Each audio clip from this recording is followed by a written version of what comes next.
অবশেষে সেলিনা বেগম কন্ট্রোলে এসেছে দেখে স্বস্তির শ্বাস নিল ইলা ও তৌহিদ। ইলা বলল, আন্টি, আপনার ছেলে ভালো আছে, তবে আপনাকে এখন আমাদের সাথে যেতে হবে। হ্যাঁ যাব, তো তোমরা একটু অপেক্ষা করো, আমি আসছি। আসছি বলেই সেলিনা বেগম ভেতরে চলে গেলেন। ওদিকে সেলিনা বেগমকে ভেতরে যেতে দেখে তৌহিদ বলল, অবশেষে উনি বিশ্বাস করলেন আমরা খুনি না। কি ডেঞ্জারাস মহিলা দেখলে ভাবি, রাতারাতি দুটো নির্দোষ মানুষকে খুনি বানিয়ে দিল। তুমি একটু থামবে তৌহিদ? এত ঘন কথা বলো কেন? তুমি জানো না এত বেশি কথা বলা ভালো নয়? মিনিট দুয়েক পরেই সেলিনা বেগম চলে এলেন। ওনাকে সঙ্গে করে ওরা রওনা হলো হাসপাতাল যাওয়ার উদ্দেশ্যে। হাসপাতালে ছোটখাটো একটা বৈঠকখানা তৈরি করেছে তোহফা। একটা খালি কেবিনে নার্সের অনুমতি নিয়ে সকলকে নিয়ে সেখানে বসেছে সে। সবাই থাকলেও এখনো আসল মানুষটা এসে পৌঁছায়নি, মানে আওয়াদের মা সেলিনা বেগম এখনো এসে পৌঁছায়নি। কিছুক্ষণ পার হতেই তারাও এসে উপস্থিত হলো। সেলিনা বেগমকে দেখে তোহফা তার কাছে এগিয়ে গেল। সেলিনা বেগমের হাত আঁকড়ে ধরে বলল, আন্টি, আপনি মোবাইল ফোনটা বের করুন তো, আপনার নোটপ্যাডে ওপেন করুন। সেখানে ভুলে যেতে পারেন ভেবে আপনি অনেক কিছু লিখে রেখেছেন, সেগুলো বের করুন তো। সবাই তোহফার কথা শুনে হতভম্ব। কি বলে তোহফা? ইলার পাশে দাঁড়িয়ে তৌহিদ ফিসফিস করে বলল, এবার এই মহিলা আমার বোনের মাথা নষ্ট করে দিবে নির্ঘাত। আল্লাহ, এই আন্টিটা এক। বাকি কথা শেষ করার আগেই ইলা চোখ গরম করে তাকালো, আর তৌহিদ ঠোঁটে আঙুল চেপে বলল, এই যে আমি চুপ, আর কিচ্ছু বলবো না, প্রমিস। ইলা মনোযোগ দিল তোহফার কথায়। সেলিনা বেগম তোহফার কথায় নিজের ফোন বের করলো এবং নোটপ্যাড ওপেন করলো। তোহফা সেলিনা বেগমের হাত থেকে ফোনটা নিয়ে নোটপ্যাডের প্রতিটা লেখা চেক করলো। সেলিনা বেগম বুদ্ধিমান, তাই প্রতিটা মানুষের নাম দিয়ে সেভ করে রেখেছে উপরে, যেন চটজলদি মানুষটার সম্পর্কে সে মনে করতে পারে। তোহফা নিজের নাম লেখা যেখানে সেখানে ক্লিক করে সেলিনা বেগমকে ইশারা করলো চোখ বোলাতে। সেলিনা বেগম চোখ বোলাতেই তার ধীর গতিতে সব মনে পড়ল। সেলিনা বেগমের সবটা মনে পড়তেই তোহফা বলল, আন্টি, এবার আমার বাবা মায়ের সাথে কথা বলে নিন, বাকি কথা তারাই বলবে আপনাকে। এই কথা বলেই তোহফা ইলাকে ইশারা করে বাহিরে ডেকে নিয়ে এলো, আর মুরিব্বিরা মিলে বাকি কথা সেরে নিল ওখানে। ইলা কেবিন থেকে বাহিরে আসতেই তোহফা বলল, উনি তো ভুল বুঝে আমাকে কেবিন থেকে বের করে দিয়েছে, তুমি যাও গিয়ে একটু বোঝাও, যদি তোমার কথা বোঝায়।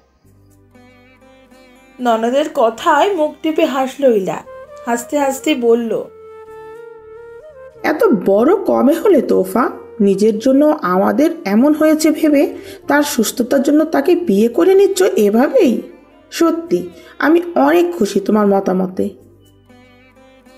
ভাবি, আমি বুঝেছি আমার ওনার সাথে ওভাবে মজা করা উচিত হয়নি। আমি মজা না করলে উনি ওইভাবে ছুটেও আসতো না, আর এমন একটা ঘটনাও ঘটতো না। আমার জন্য যেহেতু এমন হয়েছে, তাই দায়িত্ব আমাকেই নিতে হবে, তাই না? আচ্ছা থাকো, আমি যাচ্ছি। ইলা এগিয়ে গেল আওয়াদের কেবিনে। সময় তখন রাত 1:45। আওয়াদের পাশে গিয়ে ইলা আওয়াদ বলে ডাকতেই সে চোখ খুলে তাকালো। আওয়াদের চোখ অসম্ভব লাল হয়ে আছে, একরাশ ক্লান্তি আর কষ্ট স্পষ্ট চেহারায়। ইলা বুঝলো আওয়াদ ভুল বুঝে নিজেই নিজের অবস্থা খারাপ করে ফেলেছে। ইলা শিওর আওয়াদ মেয়ে হলে এতক্ষণে কেঁদে কেটে কাহিনী পুরে উল্টে দিত। ইলা গলা পরিষ্কার করে বলতে শুরু করলো, সময়সীমা অল্প, তাই আমার ননদকে আপনি এখনো চিনতে পারেননি। ভালো হয়তো একটু বেশি বেশে ফেলেছেন সময় অল্প হলেও, তবে সত্যি এটাই, ওকে চিনতে এখনো আপনার অনেক সময় দরকার। একটা কথা কি জানেন, একজন পুরুষ সহজে একজন নারীকে চিনতে পারে না। আর যদি একবার চিনে যায় তাহলে ওই মেয়ের কোনো হাসিটা সুখের আর কোন হাসিটা বিষাদের সেটা সে কয়েক সেকেন্ডে বুঝে যায়। কোন কণ্ঠে ঠান্ডা আর কোন কণ্ঠে কান্না মিশে আছে তা বুঝতে শুধু প্রয়োজন মেয়েটার কণ্ঠ আর কর্ণকুহরে পৌঁছানোর। যাই হোক, আমি বেশি কথা বাড়াবো না, যেটা বলতে এসেছি সেটা বলে ফেলি।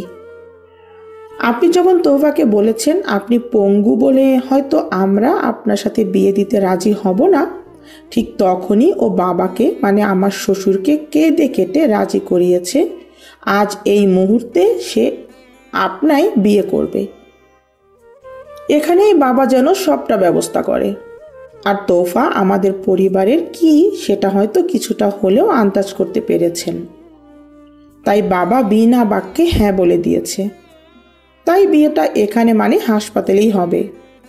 তাই আপনার কাছের মানুষ আপনার মাকে নিয়ে আসা হয়েছে এখানে, এবং আপনি সুস্থ না হওয়া অবধি তোহফা আপনার সেবা যত্ন করে সুস্থ করার দায়িত্ব নেবে। আপনি তার জন্য এখন একজন পরপুরুষ, চাইলেও আপনার সাথে সেভাবে মিশতে পারবে না, তাই আপনাকে এখনই বিয়ে করার সিদ্ধান্ত নিয়েছে। আপনার মায়ের সাথেও কথা বলা শেষে তিনিও রাজি। তিনি অসুস্থ মানুষ, আপনাকে কে দেখবে, তাই তিনি তোহফার সিদ্ধান্তকে বাহবা দিয়েছে। তৌসিফ গেছে কাজী ডাকতে, আর আপনি কি না ভুল বুঝে আমার ননদকে কেবিন থেকে বের করে দিলেন? এটা কিন্তু ভারী অন্যায়। মেয়েটা সেই থেকে মুখটা বাংলার পাঁচের মতো করে রেখেছে। যার জন্য আমার ননদ করলো চুরি, সেই বলে কিনা চোর। ইলার সকল কথা শুনে আওয়াজ অবাক না হয়ে পারল না। মুখ ফুটে কিছু বলার আগেই তৌসিফ কাজী সাহেব নিয়ে কেবিনে ঢুকলো। এরপর একে একে সবাই কেবিনে ঢুকে পড়লো তোহফা বাদে। আওয়াজ কোনো কথাই মুখ থেকে বের করতে পারছে না সবার কাণ্ড দেখে। কাজী সাহেবকে টুলটা এগিয়ে দিতেই তিনি বিয়ে পড়ানোর জন্য কাজ শুরু করলেন। কিছু লেখালেখির কাজ সেরে বিয়ের কাজ সম্পূর্ণ করে নিলেন। কাজী সাহেব বলল, কবুল বলার আগে তো সই করতে হবে, ওনার যা অবস্থা পারবে তো?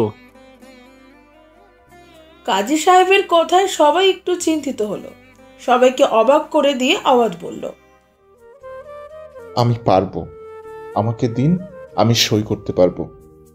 কোথায় করব একটু দেখিয়ে দিন। আওয়াজের স্পষ্ট ভাষায় বলা কথা শুনে কেবিনে থাকা প্রতিটা মানুষ হা হা করে হেসে উঠল। সকল মুরব্বী হেসে দিতেই আওয়াজ লজ্জায় মাথা নিচু করে দিল। কোনো বাক বিবেচনা না করেই ওভাবে কথাটা বলা উচিত হয়নি এটা বুঝতে পারল সে। তবে মেঘ না যাইতে বৃষ্টি দেখে আওয়াজের মন আঁকুপাকু করছিল, তাই তো লাজ লজ্জা ভুলে এভাবে কথাটা বলে উঠল। আওয়াজ মনে মনে ভাবুক লোকে লজ্জাহীন পুরুষ, ভালোবাসার মানুষটা আপন হচ্ছে, এর থেকে আর কি আছে খুশির বড় কারণ। কাজী সাহেব হাসতে হাসতেই আওয়াজের নিকট কাগজটা এগিয়ে দিল। খুব কষ্টে আওয়াজ সই করতে সক্ষম হলো। কিছু কষ্টের স্বস্তি লুকিয়ে আছে। সব শেষে তোহফার সই আনতে ইলা ও লিমা চলে গেল পাশের কেবিনে, যেখানে তোহফা অপেক্ষা করছে। ইলা ও লিমা তোহফার কাছে এসে একটু আগে আওয়াজের করা পাগলামির কথা বলে মুখ টিপে হাসল। তোহফার লজ্জায় মুড়ি মুড়ি অবস্থা। লিমা টিটকারি মেরে বলল, তোমার প্রেমে শুধু পড়িনি, আওয়াজ রীতিমতো হাবুডুবু খাচ্ছে বেচারা, দেখো ডুবে না যায়। লিমা কথাটি বলেই হাসতে হাসতে ইলার গায়ে ঢলে পড়ল। লিমাকে সরে ইলা বলল, তা ননদি, বাসটা কি হাসপাতালেই সারবে নাকি? আবারও দুই যা খিলখিল করে হাসতে শুরু করলো। আর এদের হাসি তামাশায় তোহফার অবস্থা নাজেহাল। তার লজ্জায় মুখটা লাল বর্ণ ধারণ করেছে। তোহফাকে এমন ভাবে লজ্জা পেতে দেখে ইলা বলল, থাক, আমাদের সামনে আর লজ্জা পেতে হবে না। কিছু লজ্জা বাসরাতের জন্য তুলে রাখো, পরকে দেখাইবার জন্য। আবারও কেবিনে হাসির রোল পড়ে গেল। সব শেষে তোহফাকে তাড়া দিল সই করার জন্য। তোহফার হাতে কলমটা তুলে দিতেই এক অদৃশ্য দ্বিধা তাকে বাধা দিতে রইল বারংবার। তোহফার হাতটা অসম্ভব কাঁপতে রইল। ঝরঝর করে চোখের কানিশ বেয়ে জল গড়িয়ে পড়তেই ইলা জিজ্ঞেস করলো, কি হয়েছে তোফা, কোনো সমস্যা? তোহফা ইলার কথায় চোখ তুলে তাকালো। ইলা কি বুঝলো কে জানে। সে চটজলদি বাহিরে গিয়ে তার শাশুড়ি ও শ্বশুরকে ডেকে আনলো। জাহানারা বেগম ও আরিফুল ইসলাম দুজনেই মেয়ের দুই পাশে বসলো। জাহানারা বেগম অতি আদরে মেয়েকে বুকে জড়িয়ে নিলেন। তোহফা মাকে জড়িয়ে কান্নায় ভেঙে পড়ল। আরিফুল ইসলাম তোহফার মাথায় পরম আদরে হাত বুলিয়ে দিতে দিতে বলল, এভাবে কাঁদিস না মা, তোর মায়ের কষ্ট হবে। বাবার কথায় তোহফা এক হাতে বাবাকে জড়িয়ে ধরে বলল, তোমার হবে না বাবা? মেয়ের কথায় আরিফুল ইসলাম অন্যদিকে ফিরে নিজের চোখের জল আড়াল করার চেষ্টা করলো। ছেলেরা চাইলেও যে কাঁদতে পারে না, আর তাছাড়া সন্তানদের সামনে তো তাদের কান্না করা ঘোর নিষেধ। তিনি চোখের মনি এদিক ওদিক ঘুরে তোহফার আদলে নিষ্ফলকে তাকালো। বললেন, মা হও, বুঝবে কষ্ট হয় কিনা। চলো সই করে ফেলো, সবাই অপেক্ষা করছে। আরিফুল ইসলাম মেয়ের হাতে কলমটা তুলে দিলেন। তোহফা বা হাতে বাবা ও মায়ের হাত আঁকলে নিয়ে ডান হাতে সই করল। সই শেষ হতেই কেবিনের ওপাশ থেকে কাজী সাহেব কবুল বলতে বললে তোহফা খানিকটা সময় নিয়ে কবুল বলল। তোহফা কবুল বলতেই সবাই আলহামদুলিল্লাহ বলে উঠল। তারপর ছোটখাটো একটা মোনাজাতে তাদের দাম্পত্য জীবনের সুখ শান্তির জন্য প্রার্থনা করলো সবাই। মোনাজাত শেষ হতেই তৌহিদ সবাইকে খুরমা খেজুর দিয়ে মিষ্টি মুখ করালো। সবাই খুশি, দুদিকে থাকা দুজন মানুষ খুশি, দুই পরিবারের প্রতিটা সদস্য খুশি। এভাবে বিয়ে হওয়ায় কেউ অখুশি মনের মাঝে পোষণ করলো না। তৌসিফ হাসপাতালের সবাইকে মিষ্টিমুখ করিয়ে খোলা বারান্দায় দাঁড়িয়ে জোর এক নিঃশ্বাস ছাড়ল ভেতর থেকে। তার ছোট্ট বোনটা আজ আরো বড় হয়ে গেছে। বোন থেকে আজ কারো বউ হয়ে গেছে তার সেই ছোট্ট বোনটা। এই কথা ভাবতেই ভাবতে বুকটা ভারী হয়ে আসছে। চোখের কোণে পানি চিকচিক করে উঠল, তবে তা গড়িয়ে পড়ার আগে যত্ন সহকারে লুকিয়ে ফেলল। তৌসিফ নিজেকে সামলে পিছু ফিরতে ইলার মুখোমুখি হয়ে গেল। ইলাকে দেখে তৌসিফ নিজেকে আড়াল করার চেষ্টা করলো। ইলা তৌসিফের কাঁধে হাত রেখে বলল, তুমি কাঁদছো তৌসিফ? তৌসিফ ইলার কথা এদিক ওদিক তাকিয়ে বলল, কই না তো, আমি খাচ্ছি না। আমি স্পষ্ট তোমার চোখে পানি দেখলাম যে। ও, চোখে কি যেন একটা পড়লো। বোন আজ থেকে অন্য কারো সম্পদ হয়ে গেছে, সেই কষ্টে চোখে পড়েছে, তাই না? বোনটা আমার দুটোই বড় হয়ে গেছে, তাই না ইলা? এই তো সেদিন আমাকে মা বরণ করে ঘরে তুলতেই আমার গলা জড়িয়ে ধরে বলল, আমি তোমার ননদ, একমাত্র ননদ, আমাকে তুমি ভালোবাসবে তো ভাইয়ার মতো। তোফা অনেকটা আমার সন্তানের মতো। ওর পাগলামি ভাবি ভাবি করে মাথা খারাপ করে দেওয়া, কথায় কথায় আমাকে জড়িয়ে ধরা, সব কিছুই আমার অভ্যাস। মেয়েটার পাগলামিগুলো সত্যি আমার আনন্দের একটা অংশ হয়ে আছে। জানো ইলা, তোফা যেদিন জন্ম নেয় ওর কোনো রেসপন্স ছিল না। এটা দেখে বাবা মার অবস্থা খুব খারাপ হয়ে যায়, কারণ আমাদের বাবা, চাচা, খালা, ফুপি কারো কোনো মেয়ে নেই। তোফা আমাদের জীবনে সুখের বন্যা হয়ে এলো। মেয়ে হয়েছে শুনে আব্বু আলহামদুলিল্লাহ বললেন, আর ঠিক তখন ভেতর থেকে খবর এলো বাচ্চা কাঁদছে না, কারণ সে মৃত। আব্বু এই কথাটা শুনে ধারানো থেকে বসে পড়লেন। হঠাৎ কি হলো কে জানে, কারো তোয়াক্কা না করেই ঘরের ভিতরে চলে গেলেন। মা তখন সেন্সলেস হয়ে গিয়ে বিছানায় পড়ে আসে। বাবা তোফাকে কোলে তুলে নিল। ডান কানে আজানো, বাম কানে ইকামত দেওয়ার কয়েক মুহূর্ত পরেই তোফা কেঁদে উঠল। এরা জানো না, সেদিনের কথাও মনে পড়লে আমার এখনো কান্না আসে। সবাই যখন ভেবেছিল বোন হয়তো মৃত, জন্ম নিয়েছে, একমাত্র আব্বু আল্লাহর উপর ভরসা করে সেদিন সাহস করে অমন একটা কাজ করেছিল। তখন ছোট ছিলাম, অত বুঝতাম না। ধীরে ধীরে বুঝতে পারলাম সব কিছু। ছোট বোনটা এই হাতের উপর বড় হয়েছে, আর সেই হাতেই ওর বিয়ের খুশির খুম্বা খেজুর দিয়ে মিষ্টি মুখ করাচ্ছি সবাইকে, অথচ বুকে বোনকে পর করে তার সুর বাজছে। আচ্ছা ইলা, আমরা থাকবো কিভাবে বোনকে ছাড়া? আজ না হয় বোন আমাদের বাড়িতে থাকবে, তবে তবে বোন আজ থেকে অন্য কারো, এটা ভাবতেই তো কষ্ট হচ্ছে। আজ থেকে চাইলেও তো আগের মতো বোনকে নিয়ে কোথাও যেতে পারবো না, বোনের শখ আহ্লাদগুলো পূরণ করতে পারবো না। আমি জানি আহাত আমার বোনকে খুব ভালো রাখবে, তবু একটা প্রশ্ন, ও আমার বোনকে বুঝবে তো? আওয়াজ নিঃসন্দেহে একজন ভালো মনের মানুষ। ওর ভেতরে এক, বাহিরে আর এক, এই ব্যাপারটা নেই। তুমি দেখো, আমাদের তোহফা খুব ভালো থাকবে ওর কাছে। আমার সাথে তোহফার 8 বছরের সম্পর্ক, অথচ আজ ওর বিয়ের খুশিতে কোথাও বা আমরা কষ্ট হচ্ছে, সেখানে তুমি ওর বড় ভাই, খারাপ লাগাটা স্বাভাবিক।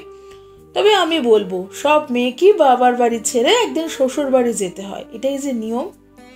জানো তৌসিফ, আমার সমাজের এই রীতিনীতি সংস্কৃতি মানতে খুব কষ্ট হয়। একটা বাড়িতে প্রায় অনেকগুলো বছর কাটিয়ে হুট করে অন্য এক বাড়িতে আপন করতে হয়। এত চেনা মানুষের ভিড়ে কিছু অচেনা মানুষকে ভালোবাসতে হয়। কাছের মানুষদের ছেড়ে একদিন অনেক দূরে যেতে হয়। নিজের বাবা মাকে, মেয়েকে পর করে দিতে হয়। সত্যি বলতে এটা মানতে খুব কষ্ট হয়। কি আর করার, এটাই তো হয়ে আসছে যুগ যুগান্তর ধরে।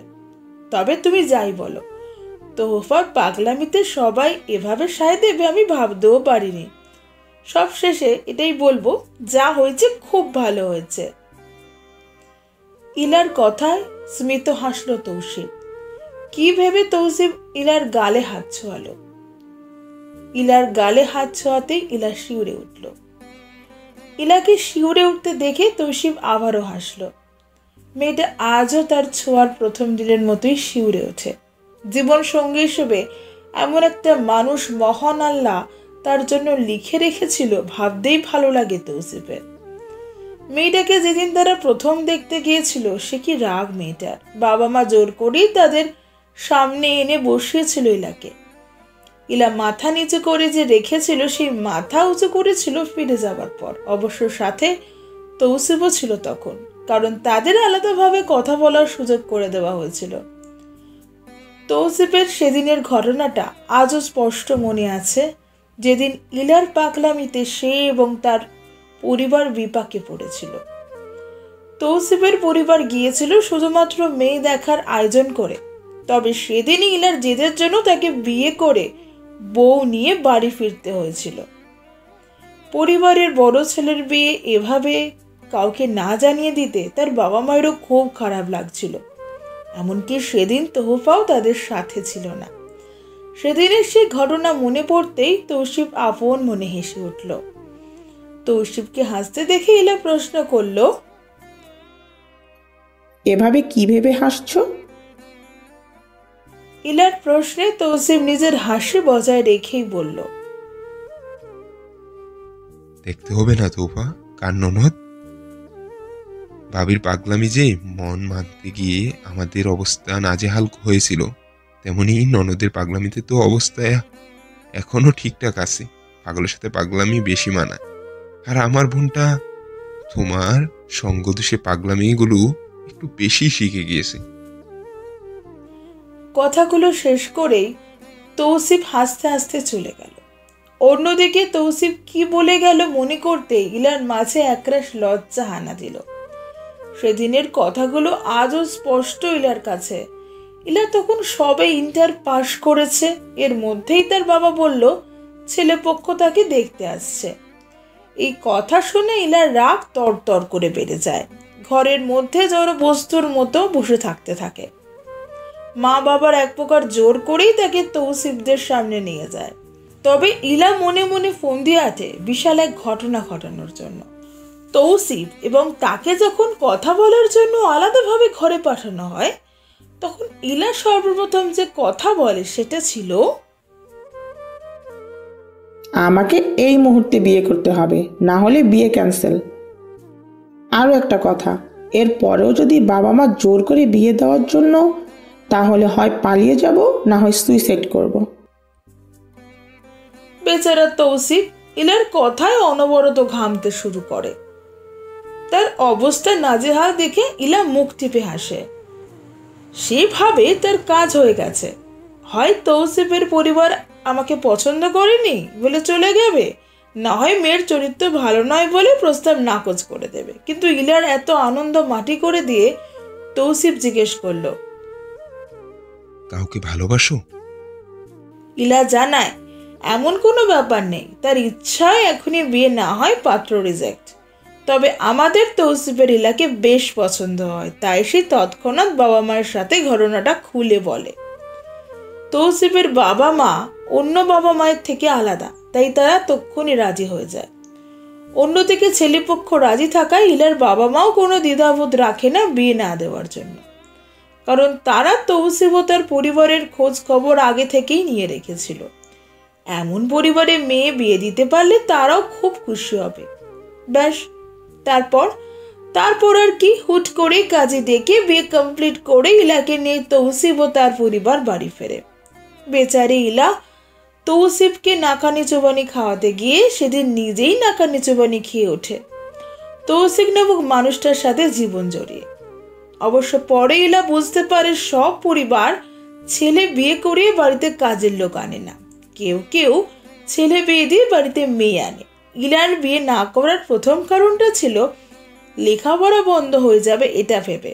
তবে তার ভাবনা ভুল প্রমাণ করে দিয়ে জাহানারা বেগম বিয়ের 3 দিনের মাথায় গিয়ে ইলার হাতে কিছু টাকা গুঁজে দিয়ে বলে, শুনলাম তুমি ইন্টার পাস করেছো, এখন কি করবে কিছু ভেবেছো? এই নাও কিছু টাকা, এটা আমার তরফ থেকে তোমার জন্য সামান্য ভালোবাসা। তবে ভর্তি যেখানেই হও আমাদের এখান থেকেই পড়াশোনা করবে। সংসার না হয় আমি এখন সামলাই, পরে তুমি সামনে নিও। আমার ছেলে, তোমার পড়ালেখা আর পাগলি নননটার দায়িত্ব না হয় আজ থেকে তুমি নাও, বাকি সব আমি সামলে নেব। সেদিন ইলা আনন্দে কেঁদে দিয়েছিল। নিজের জানা সকল মিথ্যা চিন্তাধারা পরিবর্তন করেছিল মুহূর্তেই।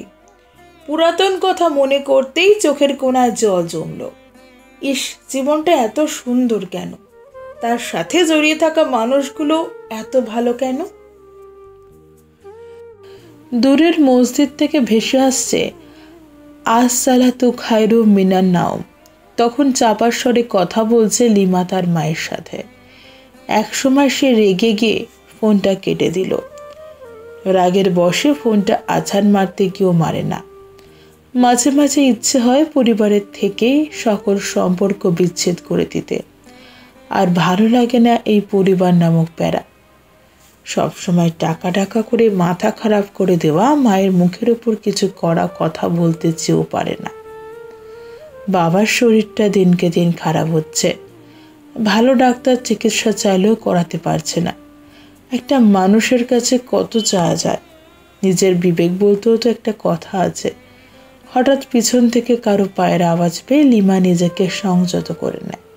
পিছন ফিরতেই দেখে তৌহিদ তার নিকট এগিয়ে আসছে। আজান দিচ্ছে, বাড়িতে যাবে না লিমু? আর এখানে কি করছো, কোনো সমস্যা? তৌহিদের কথায় লিমা উত্তর দিল সে যাবে। এই কথা বলেই সে সিঁড়ি পথে এগিয়ে গেল। তৌহিদ অবাক হলো লিমার আচরণে, তবে তেমন কোনো ভাবান্তর না করে সেও এগিয়ে গেল লিমার পেছন পেছন। সকলেই বাড়িতে চলে গেছে, প্রায় শুধু তৌসিফ, ইলা ও তোহফা রয়ে যাবে। একসাথে সকালেই তারা ফিরবে আওয়াদকে নিয়ে। জাহানারা বেগম ও আওয়াদের মাকে নিয়ে বিয়ে শেষ হতেই ফিরে গেছে তার বাবা। সেলিনা বেগম এমনই অসুস্থ মানুষ, তাকে এখানে রেখে শুধু শুধু ভিড় বাড়িয়ে লাভ নেই। তৌহিদ তৌসিফকে একটি টেক্সট করে বেরিয়ে পড়ল বাড়ির উদ্দেশ্যে। অপরদিকে আওয়াদের চোখ জোড়া কাঙ্ক্ষিত মানুষটাকে খুঁজে চলেছে সেই কখন থেকে, তবে তার দেখা নেই। তখন মেয়েটাকে ওভাবে রাগ করে কেবিন থেকে বের করে দেবার পর আর একেবারের জন্য মেয়েটা কেবিনে প্রবেশ করেনি। নিজের ওপর নিজের খুব রাগ হলো আওয়াদের। তখন মেয়েটার পুরো কথা না শুনেই শুধু শুধু কতগুলো কথা শুনিয়ে দিল। অথচ মেয়েটা তাকে নিয়ে কতটা ভাবে। আচ্ছা, তোহফা কখন আসবে তার কাছে?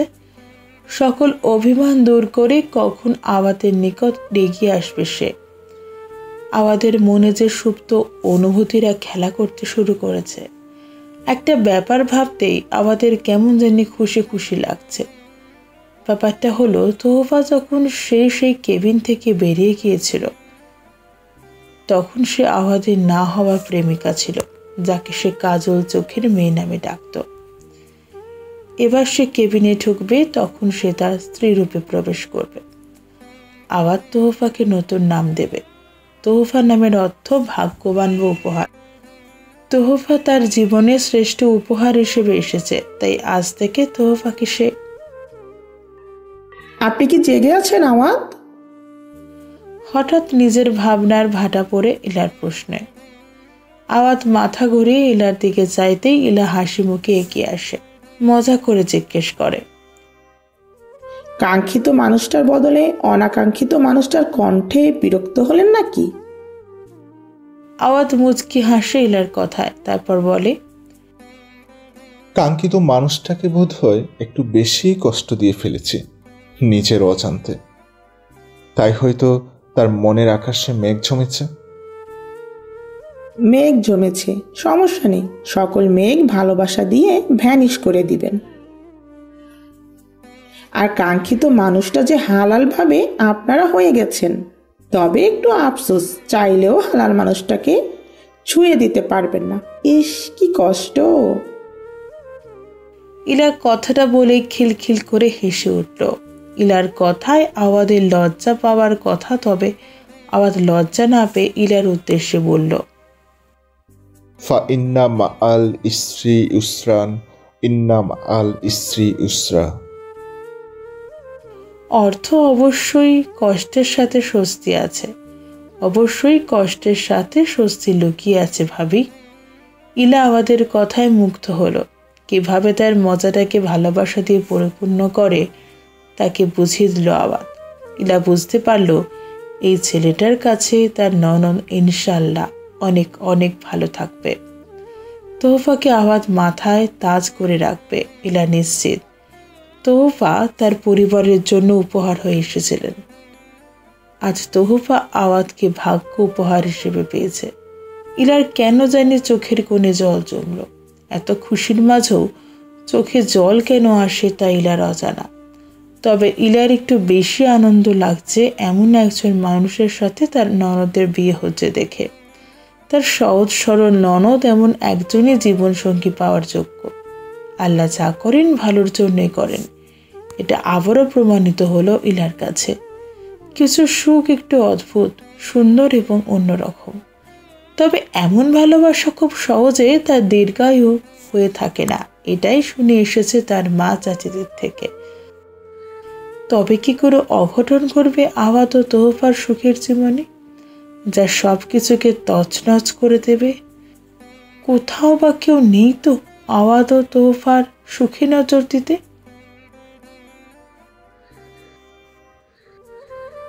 সকালের মিষ্টি রোদ এই মুহূর্তে লোকটার বিরক্তিকর কারণ হয়ে দাঁড়িয়েছে। একরাশ বিরক্তি নিয়েই চায়ের কাপে চুমুক দিল সে। চুমুক দিতেই গরম চায়ের জিহবা পুড়ে গেল আচমকায়। ছ্যাঁত করে উঠল জিহবা। রাগে ফুঁসতে ফুঁসতে চায়ের কাপটা বেঞ্চের উপর রেখে চায়ের দাম পরিশোধ করে ফুটপাথের পথ ধরে এগিয়ে গেল। আজকের সকাল তার জন্য শুভ নয় সেটা ভালোই করেই বুঝে গেল। এই মুহূর্তে নিজের ওপর নিজেই খুব বিরক্ত। নিজের বিরক্ত কয়েক গুণ বাড়িয়ে দিতেই ফোনের মেসেজ টোনটা বেজে উঠল। লোকটা মেসেজ পেয়ে বুঝতে পারল মেসেজটা কার হতে পারে। ইচ্ছে হলো না মেসেজটা চেক করার, কারণ সে জানে মেসেজে কি লেখা আছে। তবু উত্তর দিতে হবে ভেবেই মেসেজটা চেক করলো। যা ভেবেছিল সেটাই হয়েছে। ছোট্ট মেসেজ, তবে সেই মেসেজে কারো উগ্র তেজ ভরপুর মিশে আছে। মেসেজে লেখা, তোমাকে বলেছিলাম মেয়েটাকে আহত করতে, ছেলেটাকে নয়। তুমি আমার সকল কাজে পানি ঢেলে দিলে। তোমার ছোট্ট ভুলের কারণে ওদিকে কি হয়ে গেছে জানো? আমি এই কাজটা আর তোমাকে দিয়ে করাবো না। তুমি তোমার রাস্তায় দেখো, আমি আমার। তুমি আর ফোন করবে না আমাকে, বলে রাখলাম। মেসেজটা পড়ে লোকটা রাগ আকাশ ছুঁই ছুঁই। এটা কি মগের মন লোক নাকি? ইচ্ছে হলো কাজ দিল আর ইচ্ছে হলেই তা ফিরিয়ে নিল। তবে অন্য কাজ হলে সে কাজটা নিজেই করতো না। তবে এই কাজটা যে করেই হোক তাকে করতে হবে। তাতে ওই লোকটার হাত পা ধরে হলো। নিজের মনে মনে ফোনের মানুষটাকে কতগুলো গালাগাল করে বিড়বিড় করে বলতে রইল। মেয়েটার প্রতি আমার ভীষণ লোভ হয়েছে। ওই নরম তুলতুলের শরীরকে ছুঁয়ে দেওয়ার আগে ক্ষত বিক্ষত করা আমার নিয়মের মাঝে পড়ে না। আমি আমার এই শক্ত হাতের ছোঁয়ায় তাকে ভালোবেসে তারপর না হয় তার শরীরকে একটু একটু করে ক্ষত বিক্ষত করে দেব। ভয়ে তার শরীর কাঁপবে, সাথে কাঁপবে ঠোঁট। মিনতি করে ভিক্ষা চাইবে, বাঁচাতে চাইবে নিজের ইজ্জত। সময় সকাল 11টা। হাসপাতালের সকল ফর্মালিটি পূরণ করে বাড়ি ফিরতেই সময় লেগে যায় সকাল 10টা। বাকি সময় ব্যস্ত নগরীর যানজটযুক্ত পরিবেশে কেটে গেছে। তোহফা ও ইলা ব্যাগপত্র নিয়ে ভাড়া করা গাড়িতে বসার কিছুক্ষণ পর তৌসিফ আওয়াদকে নিয়ে আসে। অবশেষে আওয়াদকে নিয়ে তারা নিজের বাড়িতেই ফিরে আসে। বাড়িতে ফিরে ফ্রেশ হয়ে ইলা চলে যায় শাশুড়িকে রান্নার কাজে সাহায্য করতে। তোহফা ফ্রেশ হয়ে রান্নাঘরে আসতেই তার মা বলে। মায়ের কথায় তোহফার কাঁদো কাঁদো অবস্থা। পারলে সে এক্ষুনি কেঁদে ফেলে। তোহফার এমন অবস্থা জাহানারা বেগমের নজরে না এলেও ইলার নজরে এসেছে। সে দুপুরে রান্না করার জন্য তরকারি কাটছিল। তরকারি কাটা বাদ দিয়ে তোহফাকে ইশারা করলো, কি হয়েছে? তোহফা তার ভাবিকে ইশারায় বলল বাইরে আসতে। ইলা যথারীতি তরকারি কাটা রেখে তোহফাকে অনুসরণ করে রান্নাঘর ছেড়ে বেরিয়ে এলো। কি হয়েছে? মুখটা এমন করে রেখেছো কেন? ভাবি, আমি কিভাবে যাব ওনার সামনে? কিভাবে যাবে মানে? যেভাবে যাও সেভাবেই যাবে। আর শোনো, মানুষ মাত্র ভুল হয়, তারও হয়েছে। তাই বলে তুমি রাগ বা অভিমান করে কেন আমাদের কাছে যাবে না? ভাবি, রাগ বা অভিমান আমি কোনোটাই করিনি তার সাথে। তাহলে যেতে অসুবিধা কোথায়? আমার লজ্জা লাগছে ভাবি। কেমন করে আমি মুখোমুখি হব? এই কথা ভাবলেই তো আমার কেমন কানে লাগছে। বোঝো ঠেলা, মেয়ে বলে কি? স্বামীর সামনে যাবে তাও নাকি তার কেমন কেমন লাগে। আজব তো। হুট করেই তো আওয়াজ ছাড়া বিয়ে করে নিলে, সে বেলায় কেমন কেমন লাগেনি? তোফা, প্রথম প্রথম এমন লাগবে, তাই অস্বস্তিটা তোমাকে দূর করতেই হবে আগ বাড়িয়ে। কারণ আওয়াজ অসুস্থ। আওয়াজ চাইলেও তোমার অস্বস্তি দূর করতে পারবে না, কারণ বেচারা নিজেই এখন অচল হয়ে পড়েছে। আর শোনো তোফা, তুমি পারবে, এটা আমার বিশ্বাস। তাই সকল অস্বস্তি দূরে ঠেলে যাও, খাবারটা খাইয়ে ওষুধ দিয়ে আসো। এমনি উনি আমাদের বাড়িতে নতুন, তোমার থেকে তার অস্বস্তি দ্বিগুণ। একে শ্বশুর বাড়ি, তার উপর এভাবে অচল হয়ে এখানে এসেছে। তাই তোমার উচিত তাকে সাহস দেওয়া। তোমার একমাত্র কাজ আমাদের খেয়াল রাখা, আর কখন কি প্রয়োজন সেটা লক্ষ্য রাখা। বাকি সব আমরা দেখে নেব। ইলা চলে গেল। তোহফা দাঁড়িয়ে দাঁড়িয়ে কিছুক্ষণ চিন্তা করে রান্নাঘরে প্রবেশ করলো। মায়ের দেওয়া খাবারের ট্রে হাতে নিয়ে সন্তর্পণে এগিয়ে গেল নিজের ঘরে, যেখানে এই মুহূর্তে আওয়াজ আছে। তোহফা ঘরে ঢুকতেই দেখলো আওয়াজ বিছানা থেকে ওঠার জন্য প্রাণপণের চেষ্টা করছে। আচমকা আওয়াজের ডান হাত স্লিপ করে যেতেই সে মুখ থুবড়ে বিছানার কোণে পড়ে যায়। তোহফা জলদি দৌড়ে এসে খাবারের ট্রে বিছানার এক কোণে রেখে আওয়াজকে ধরল। তবে ততক্ষণে আমাদের যা ব্যথা পাওয়ার সেটা পাওয়া হয়ে গেছে। আওয়াজ ইস বলে চোখ মুখ খিচে নিল ব্যথায়। আওয়াজের এমন অবস্থা দেখে তোহফার খুব খারাপ লাগলো। নিজের অস্বস্তির জন্য মানুষটা এভাবে ব্যথা পেল। অনেক ব্যথা পেয়েছেন? ইস, একবার ডাকবেন না তো কাউকে? তোহফার কথায় আওয়াজে তেমন ভাবান্তর নেই। সদ্য পাওয়া ব্যথাটা মুখ বুজে সহ্য করে বলল, অচেনা বাড়ি, ধরতে গেলে বাড়ির সবাই আমার কাছে অচেনা। এখানে কেমন করে কাউকে ডাকবো আপনি বলেন? আমি নিজের কাজ নিজে করতে পছন্দ করি, কারো সাহায্য চাইতে আমার বিবেক বাধা দেয়। আরে অন্য সময় আর এখন পার্থক্য, আপনি তো অসুস্থ। কাকে ডাকবো আপনিই বলুন। আর তারা এলে এটা বলবো আমি ওয়াশরুমে যাব, আমাকে একটু নিয়ে যান? আপনি এভাবে বলছে কেন? তো কিভাবে বলবো আপনিই বলে দেন। আমাকে ডাক দিতেন বা টেক্সট করতেন। আপনাকে ডাকবো কি জন্য? আমাকে এই ঘরে দিয়ে যাওয়ার পর একবারের জন্য হলেও এসেছেন আমার কোনো প্রয়োজন আছে কিনা সেটা জিজ্ঞেস করতে। সরি, আসলে আমি... থাক, হয়েছে, কোনো কিছুর বিশ্লেষণ দিতে হবে না। যদি পারেন আমাকে একটু ধরুন, আমি ওয়াশরুমে যাব। প্রায় ঘন্টাখানেক ধরে এক চাপিয়ে রেখেছি, আর পারছি না। তোহফা তাড়াতাড়ি আওয়াদের ডান হাত নিজের ঘাড়ের ওপর রেখে নিজের বাঁ হাত দিয়ে আওয়াদের কোমর পেঁচিয়ে ধরে আস্তে আস্তে ওকে বিছানা থেকে তুলল। ধীর গতিতে আওয়াদকে ওয়াশরুমে নিয়ে গেল।